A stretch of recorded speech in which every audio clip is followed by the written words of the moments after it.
Hello again and welcome back to the channel. Today I'll be doing a 4K video review for the Columbia Classics 4K Ultra HD Collection Volume 2 release of Oliver. So just going to show the disc before I start and put it into the player. So let's try and get this disc out. It's a little bit tricky to get out. Okay. So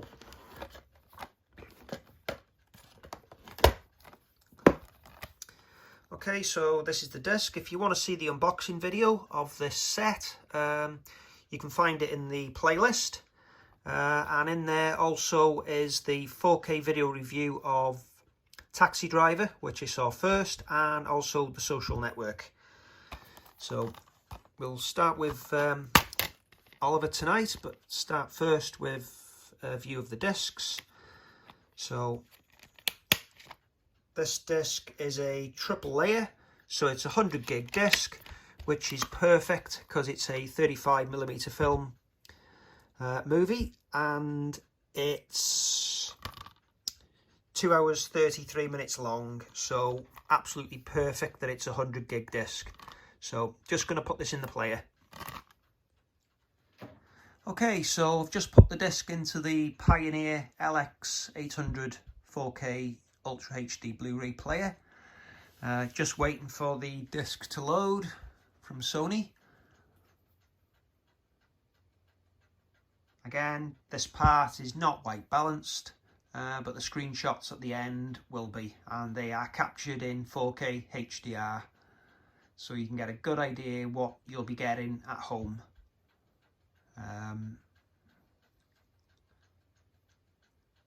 So just waiting on this to load.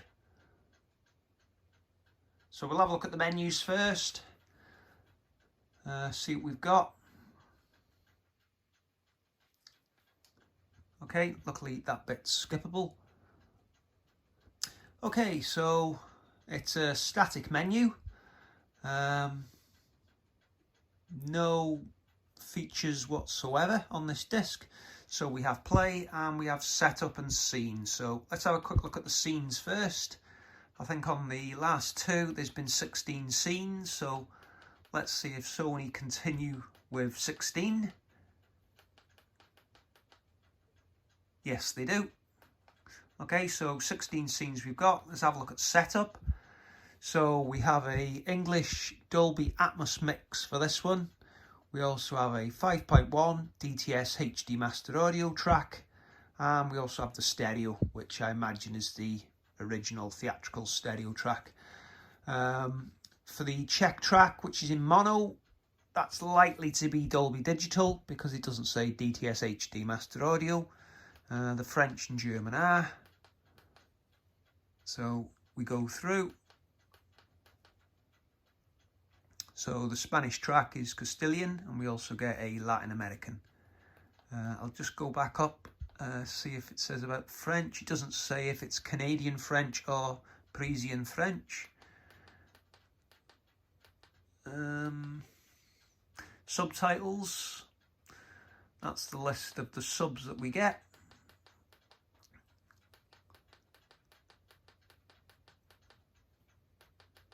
Okay, so quite a few.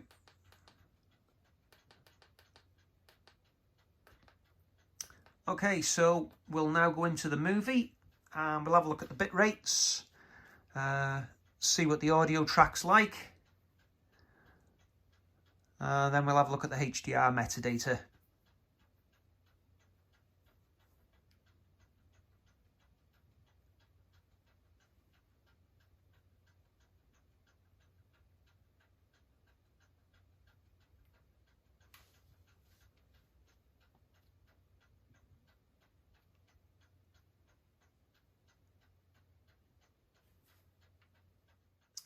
Okay, so the first 3 minutes is a blank screen with the opening music being played, so it's almost as if you're walking into the cinema with this music playing.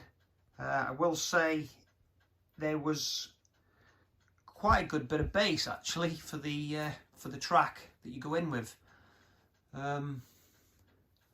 So now we get these opening credits, so just going to have a look if we can see the bit rates. Okay, so straight away we're seeing mid-40s at the moment, but the soundtrack, the Atmos track, is 24-bit, getting good values there. So I'm going to skip forward to the first scene, which is actually going to skip 15 minutes into the film.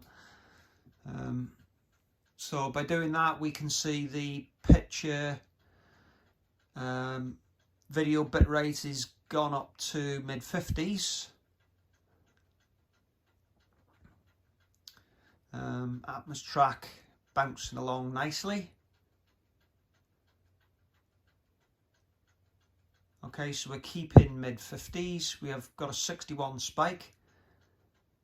So for a 2.5 hour film, it's pretty good bitrate. I will skip another scene, see if we can get that higher. Okay, quite a dark scene, this one, so we've got a bit of a drop, but still very high quality.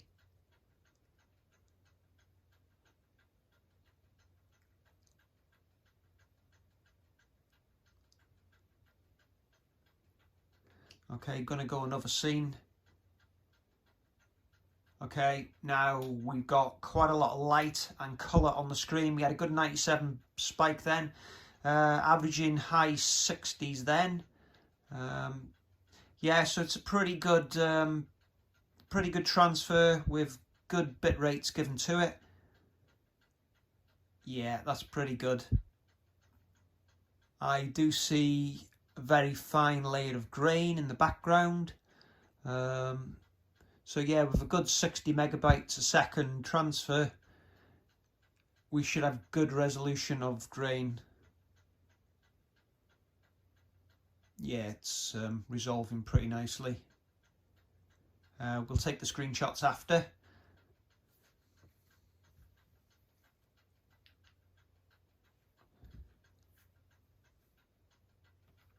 Okay, onto the metadata. Okay, it's a 4000 nit mastered transfer, which is quite high. I'm not seeing that this is a Dolby Vision transfer, so for Sony to give this one a 4000 nit is pretty good. Okay, the max CLL on this one is 6297, but the average is a pretty low 69 nit, which is obviously, as you know, below SDR. It's in the SDR range.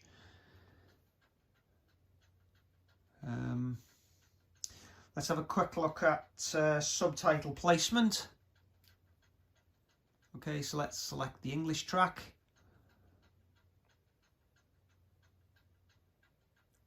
Okay, so there they are in the bottom part of the screen. They seem to be pretty clear as well, not fuzzy, very clearly defined. Yeah.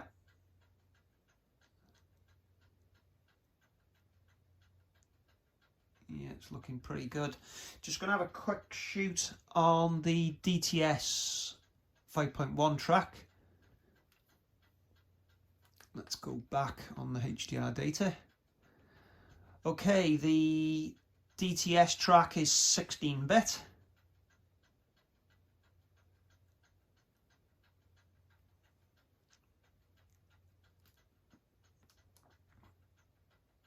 And there's the bit rates for the stereo track.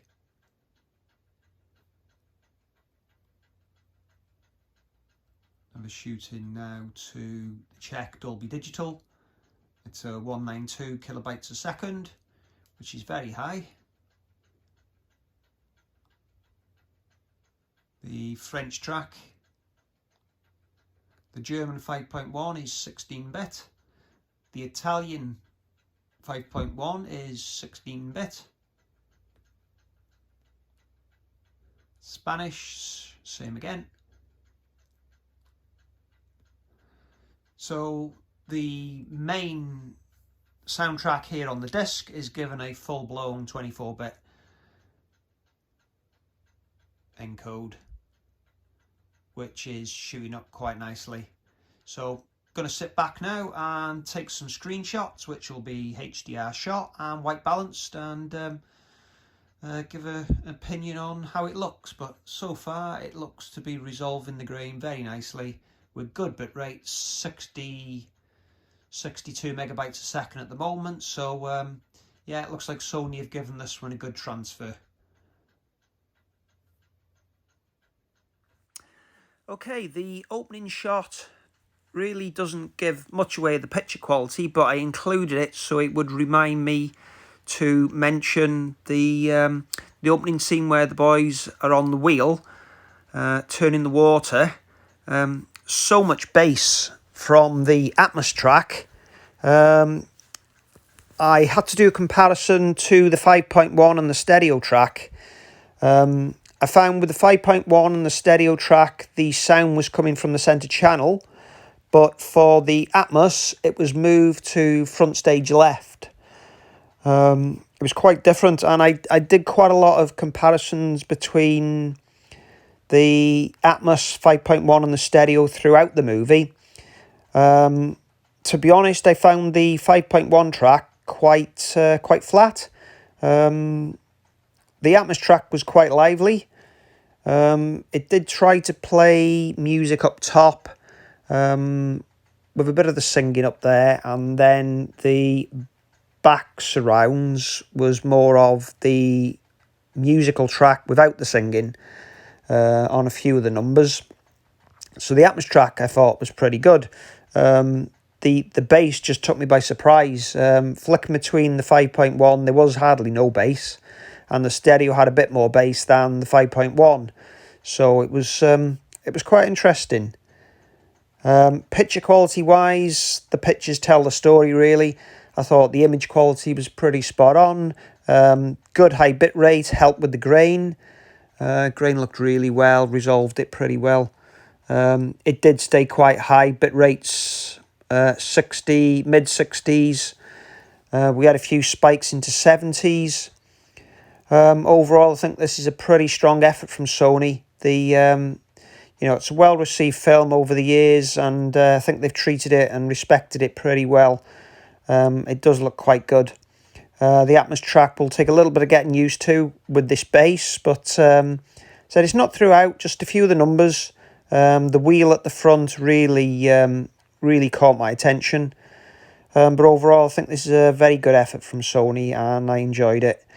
If you like the video, please give us a like, comment, and subscribe for more, and I'll see you again soon. Goodbye.